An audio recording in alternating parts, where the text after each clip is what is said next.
Hey boys and girls, today instead of doing foundations, I decided to do a little math activity. You will need your parents' help for this activity. It requires making a few little diagrams like I have here. Again, I used a piece of a box as a ruler because I don't know where my ruler is. So I made this little sheet right here with this square, this arrow, and this circle. I know it's not perfect and it doesn't have to be. And then this like little grid chart right here. The materials that you will need are, you definitely need a plastic cup for one of them. Also, I happen to have these beads in the house. I have 2 different color beads.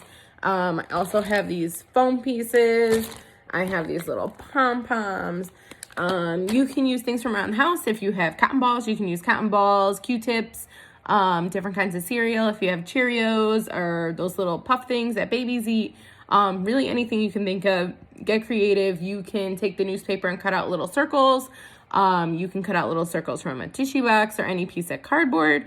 All right, let's get started. Okay, I have decided to use these little beads that I have just because the bag was already open. So for this grid chart right here, you're going to be using both sides for addition and subtraction.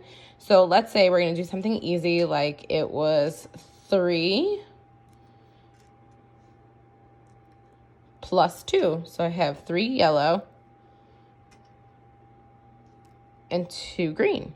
So now we're going to add them all up. So 1, 2, 3, 4, 5. And you can have them count the squares. If you're doing it with older kids, you can ask them how many more does the top line have than the bottom. You can clearly see that there is 1 extra yellow bead that is not on the green line. Also, if you want to do subtraction, you can do, say, 4 yellow, 3 green, and you can ask the kids to take away. So if you take 2 of the yellow beads away, how many beads do we have left? And you could do the same thing with addition. So you can add all the way up as many as you like.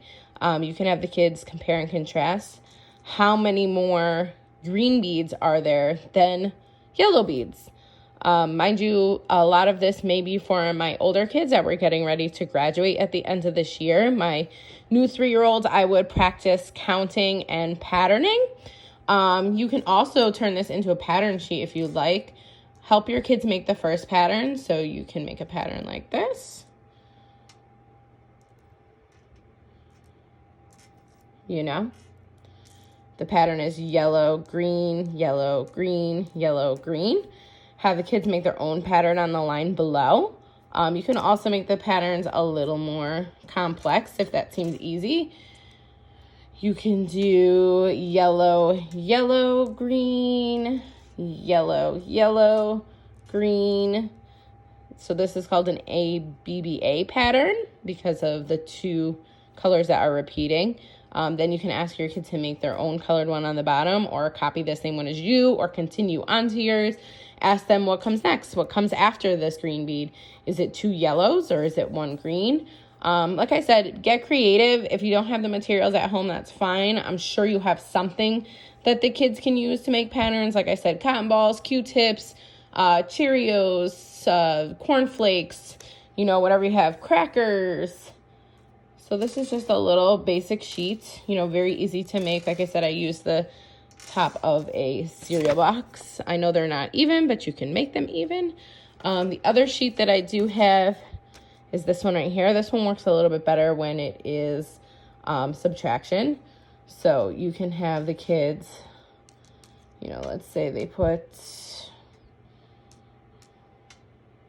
we have 1, 2, 3, 4, 5, 6. So we have 6 yellow beads and I want them to take away 3. So this is where they would take that cup, hide the 3. Sorry, I only have one hand, move it over. So 3 minus 3 is how many is left? 1, 2, 3. You can also do the same thing with addition. Say you put 3 yellow beads in the square, 3 yellow beads in the circle, and you say, what is 3 plus 3? Have the kids take the cup, cover the beads, and add them together. And then ask them to count how many total beads are inside the square. You can do it with 2 different colors if that helps. If you're doing addition, you can do, 3 yellow beads in this square and then 5 green beads in the circle. And you want the kids to add them together, so they're going to take the cup. You're going to push it over to the square and say, now how many beads do we have all together? You need to add them. So let's count. Oh, it looks like a smiley face. 1, 2, 3, 4, 5, 6, 7, 8. So we have 8 total.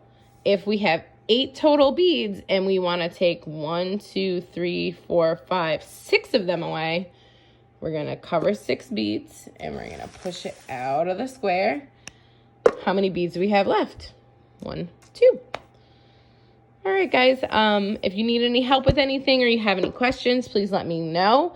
It's a very basic adding and subtracting tool that you can use. Like I said, I just used some scrap pieces of paper, a piece of cardboard that I turned into a ruler, my blue Sharpie that I have right here, and I just made these 2 little diagrams. If anybody wants, I can post a picture of them.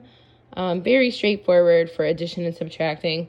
Like I said, if your little one is not there yet, it is a great idea to practice some counting. By the time children have to leave me to go to kindergarten, they should be able to count to 30, if not go a little bit farther. So, this is a great time to be like, let's put the beads back in the bag and count them. 1, 2, 3, 4, 5. Or if you go on a walk, count how many steps it takes to get all the way to the stop sign. Just don't forget to make sure you're doing a little counting every day. It definitely helps. Also for color recognition, when you have to go out to the store and you do take them with you, you can ask them to find different colors in the grocery store, or you can even have them look out the window and count how many blue cars they see drive by. If you need any help with anything, as always, I'm here to help. Hope you guys have a wonderful Monday, and I will talk to everybody tomorrow. Have a great day.